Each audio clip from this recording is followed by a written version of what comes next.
Olá pessoal, mais uma videoaula aqui do nosso curso de Introdução à Álgebra Abstrata. Anteriormente nós havíamos falado sobre o princípio da boa ordenação e agora vamos utilizar o princípio da boa ordenação para falar de um dos mais importantes princípios, né, dentro da matemática, que é o princípio da indução matemática. Então, vamos ver aqui o que significa essa definição. Nós temos aqui, o princípio da indução ele tem duas formas, eu vou apresentar aqui a primeira forma. Ele diz o seguinte: suponhamos que seja dada uma proposição, ou seja, você tem alguma sentença matemática que dependa dos números naturais e que o resultado, ao colocar um número natural, é que ela seja verdadeira ou falsa. Então, uma sentença matemática, tá certo? Então, por exemplo, a soma de dois números pares é um número par. Então, isso é uma sentença. Isso pode ser verdadeiro ou falso. A gente sabe que a soma de dois pares sempre dá um par. Então, é uma sentença verdadeira. Então, quando eu pego uma proposição e assumo ela um valor de verdadeiro ou falso, então eu posso utilizar isso para falar do princípio da indução. Então está aqui. Suponhamos que eu tenha dado uma proposição e eu vou representar desse jeito, P de N. P de N, ou seja, a proposição colocada com o natural N. Então, se valem essas duas condições aqui, então eu garanto a validade da proposição para todos os números naturais. Então, esse é o grande trunfo do princípio da indução matemática. Você vai fazer uma sequência finita de passos e garantir que a propriedade vale para todos os naturais, ou seja, vale para uma quantidade infinita de elementos. Então, é isso que a gente sempre deseja. Nós não podemos contar infinitamente, então eu preciso não só contar, né? Fazer a verificação de um número infinito de coisas. Então, através do princípio da indução, a gente consegue fazer essa verificação sem precisar verificar todos, porque a lógica matemática nos diz que com esse número infinito de passos eu garanto a validade de todos os naturais. Então, a primeira proposição é isso aqui, P de zero. Ou seja, vou pegar o natural zero e aplicar na tua proposição e verificar se ela é verdadeira ou não. Então, a nossa hipótese é, aplique no zero e verifique que a proposição vale, ou seja, que P de zero é verdadeira. A proposição no zero vale, ela é verdadeira. E o segundo passo, eu vou escrever desse jeito, mas na verdade ela é mais geral, tá certo? Então eu vou falar aqui o que é o mais geral e depois eu coloco aqui o item 2i. O que a proposição, o princípio da indução, na verdade, fala é esse que está aqui no cantinho. Ó. Se a gente lembrar um pouquinho da lógica, então, o que a proposição diz é a seguinte: eu quero saber sobre a validade da proposição implicação. Tá aqui, ó, implicação. Não implica aqui, tá certo? A gente bota, na verdade, uma setinha, né? Então, se a gente constrói a tabela verdade dessa implicação, isso aqui é uma proposição matemática. Ela pode ter um sentido de verdadeiro ou falso. Então, a gente, ao construir a tabela, sabe o seguinte, ó, se a proposição P e a proposição Q são verdadeiras, o valor lógico da implicação é ser verdadeiro. Então, esse caso aqui é o caso falso. Você não pode partir de uma verdade e chegar numa coisa falsa. Não, torna a implicação falsa. E se você partir de uma coisa falsa, você pode chegar tanto em verdadeira ou falsa. E a implicação acaba se tornando verdadeira. Então, o que o princípio da indução matemática afirma é o seguinte: você quer tornar verdadeira essa implicação aqui. Então, essa que na nossa tabelinha é isso aqui. Quando essa implicação é verdadeira. Então, vamos olhar quando ela é verdadeira. Ó. Ela é verdadeira aqui, aqui e aqui. Então, o único caso que você não precisa se preocupar, porque você já sabe que é falsa, é quando o teu Q é falso. Tá certo? Mas olha, o que é o meu P ser falso? No nosso caso, é você falsear a tua proposição no N. Porém, o princípio da indução, ele tenta mostrar a validade de uma proposição para todos os naturais. Então, se você já parte do fato que aquilo que você quer provar não vale, que é falso, então você não tem o que fazer, já é falso. Você não tem que provar que é verdadeiro, porque você já sabe que é falso. Então, o que eu estou querendo dizer é que o princípio da indução quer garantir de ser verdadeira essa implicação. Porém, a única coisa que você precisa testar é esse primeiro caso aqui, ó, de que assumindo a validade da tua proposição, você consegue mostrar a validade do P de n mais 1, que é isso aqui, ó, a proposição aplicada no valor seguinte. Então, quase todos os livros vão trazer essa configuração aqui, tá?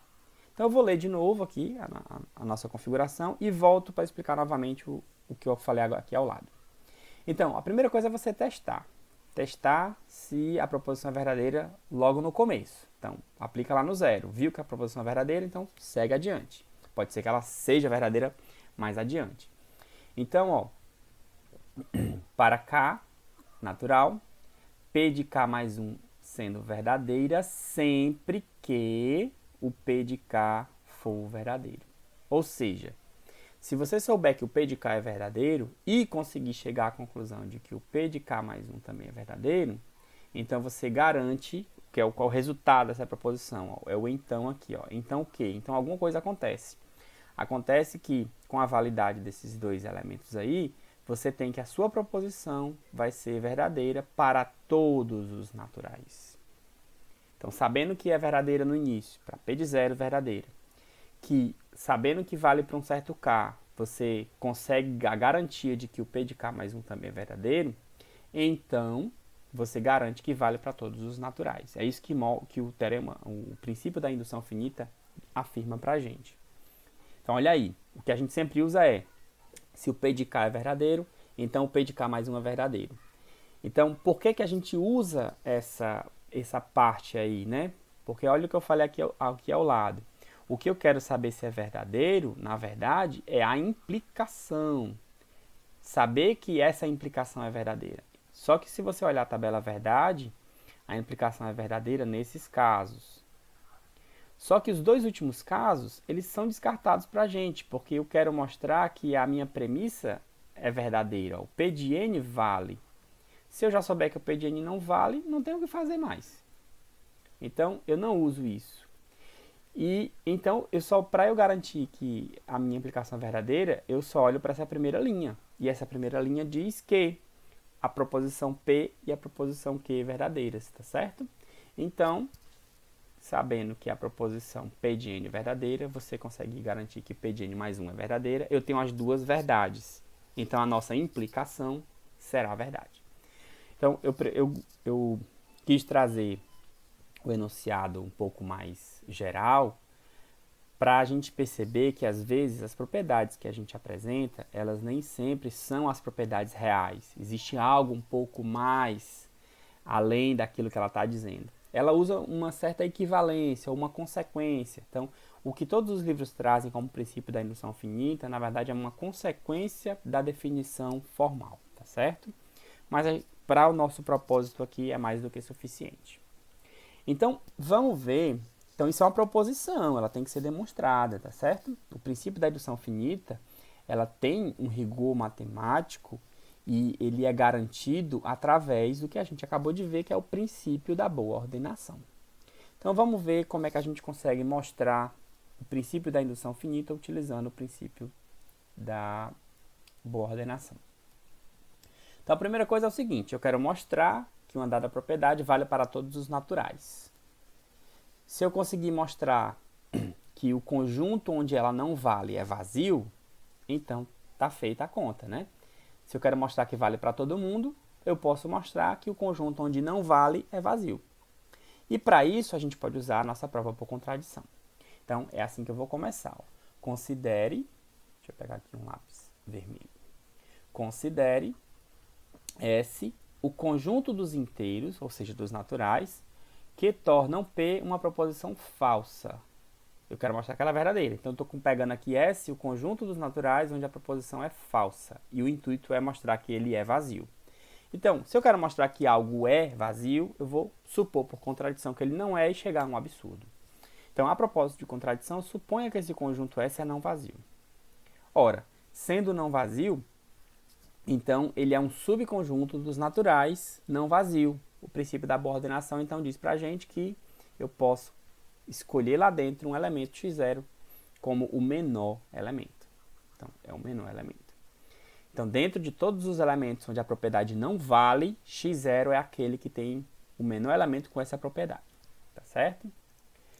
Ora, pela nossa hipótese, nós temos essa primeira hipótese aqui, ó, P de 0 é verdadeira. Ora, se o zero faz com que a proposição seja verdadeira, o zero não pode estar em S, porque S são todos os naturais que fazem com que a proposição seja falsa. Quer dizer que o zero não está no conjunto S. Então, está aqui, ó, o zero não está no conjunto S.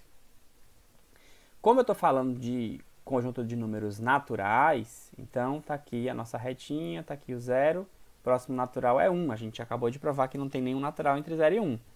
Então, está aqui o 1. Então, quer dizer que o meu x0 é daqui para frente.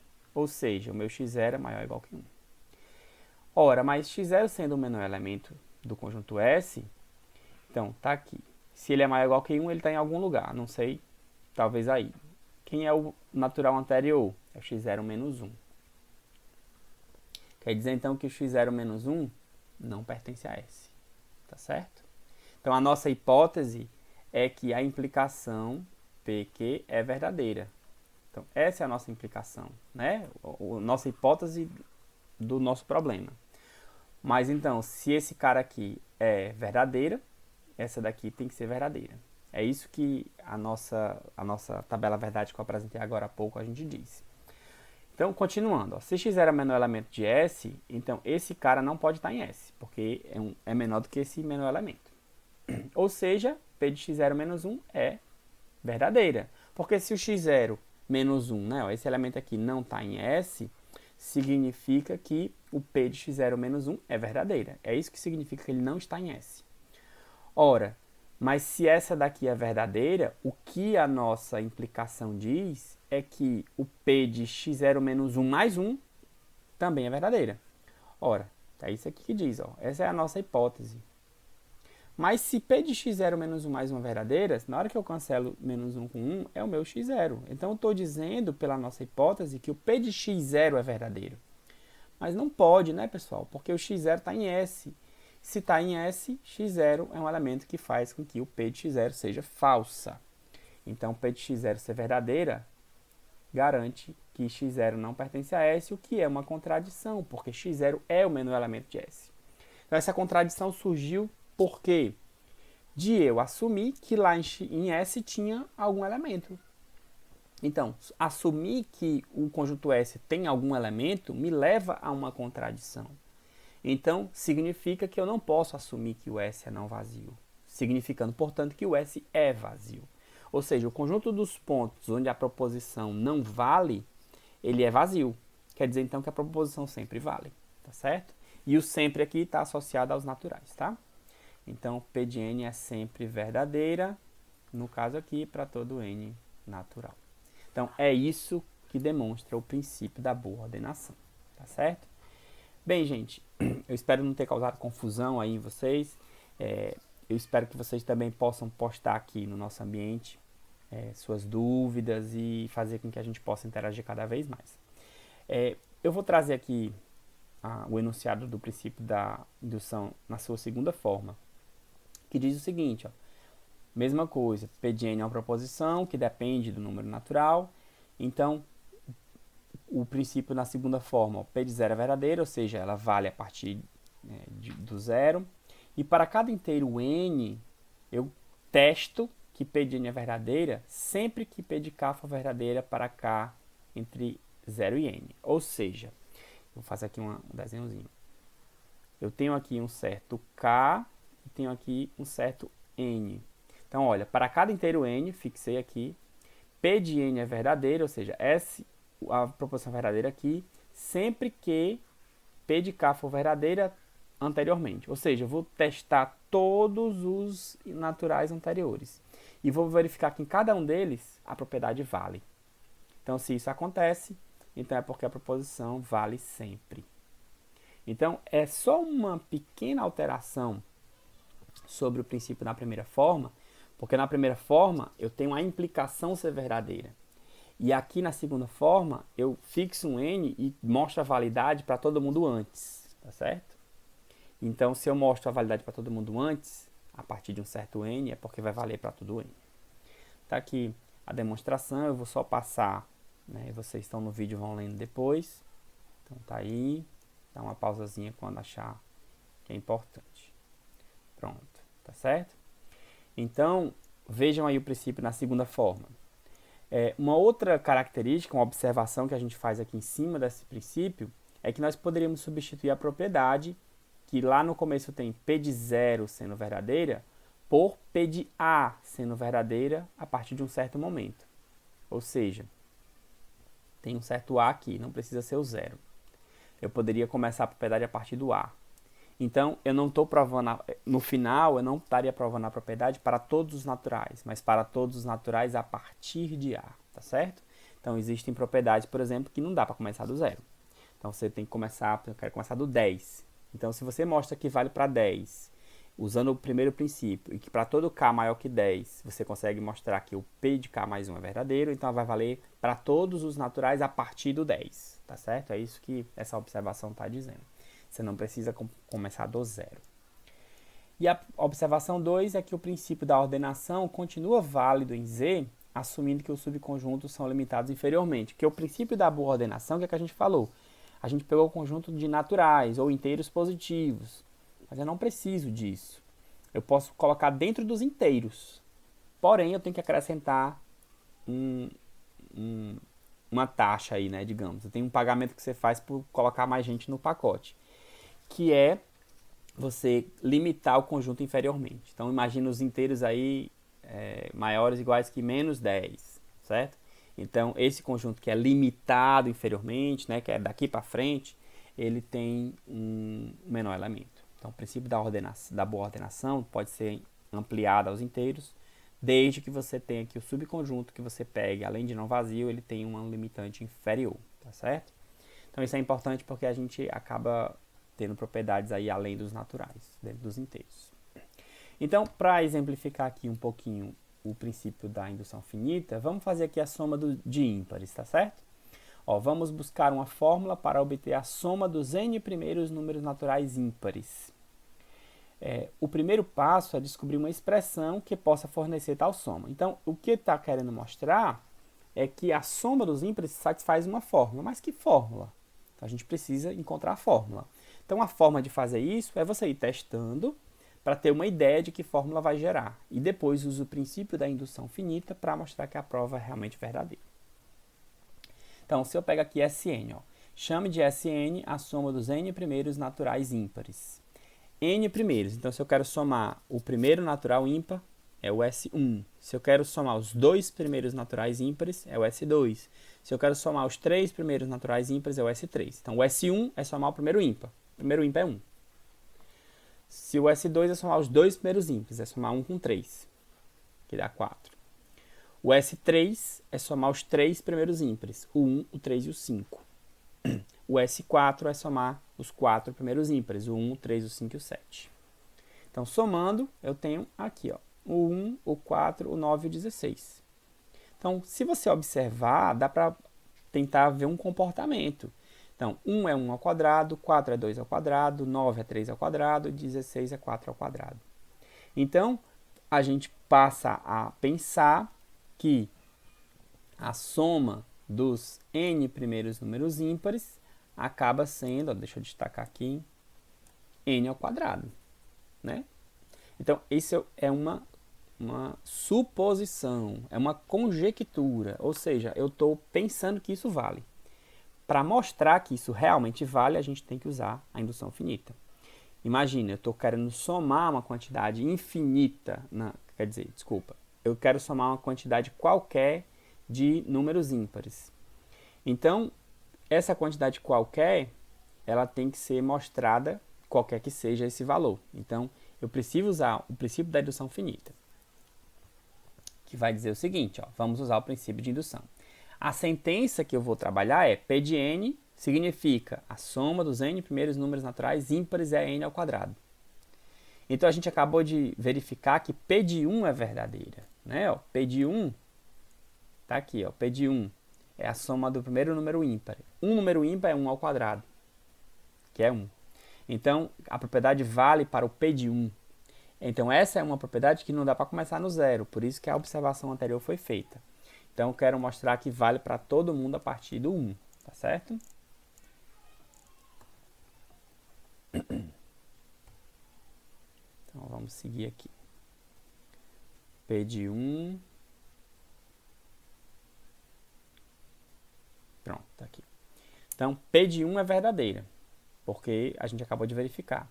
Se assumirmos que P de K é verdadeira, ou seja, como é que fica a fórmula para um certo K? É isso aqui, ó. Somar até uma quantidade K de ímpares. Pessoal, se eu tenho os ímpares 1, 3, 5 e eu somo uma quantidade K desses números, que número ímpar chega aqui no final? Qual é esse último aqui, tá? Eu deixei aqui em branco que é para vocês pensarem. Eu gostaria que vocês colocassem depois aí nas anotações de vocês. Então, assumindo que a soma dos K ímpares é K ao quadrado, vamos verificar como é que fica a fórmula do K mais 1. Como verificar, não. A gente vai concluir que ela é verdadeira utilizando a validade do K. Ou seja, vamos verificar a validade da proposição P de K mais 1. O que é P de K mais 1? É somar todos os ímpares até uma quantidade K mais 1 de elementos. Então, é isso que eu quero. Ó. Eu quero pegar a soma dos K primeiros com o próximo número ímpar, que é esse daqui, 2K mais 1. E isso vai ficar igual. Quem é o SK? A gente está conjecturando que o SK é K quadrado. Mais 2K mais 1 está aqui. Então, isso aqui é 1 quadrado, né? Perfeito? É o quadrado de K mais 1. Então, significa que a soma dos K mais 1 números ímpares é o quadrado de K mais 1. Verificando o que a gente acabou de fazer. Acabou de falar, tá certo? Então, está feito por indução que a soma dos K primeiros números ímpares é quadrado de K mais 1. Então, é isso que é aqui que a gente conclui o nosso teorema, tá? O nosso exemplo. Então, gente, um adendozinho aqui sobre essa videoaula, eu quis trazer o texto dessa forma, olha aqui como tá. Para vocês verem que nosso trabalho como matemático, ele é cheio de erros e de acertos. Então, olha aqui, ó. Eu comecei a colocar do ensino básico. Não, esse aqui não colou. Risquei. Aí aqui, ó, eu esqueci da palavra não vazio. Então, eu coloquei aqui depois o não vazio. Então, tem um outro aqui, ó. Risquei aqui essa parte que eu achei que não era interessante. E tem mais um aqui. Ó, risquei aqui também. Então, aqui, ó, eu tinha colocado uma palavra e botei aplicar. Ou seja, onde é que eu quero chegar com esse comentário? É que a vida do matemático, ele é cheia de erros. Quando você pega um livro didático e vê o livro bonitinho, escrito, o que está ali é simplesmente fruto do que deu certo. Tudo que deu errado foi jogado no lixo, foi jogado fora.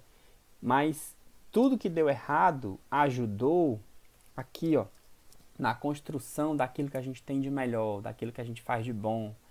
Então, é muito importante que a gente possa ter todos esses erros até o momento que a gente realmente vai acertar.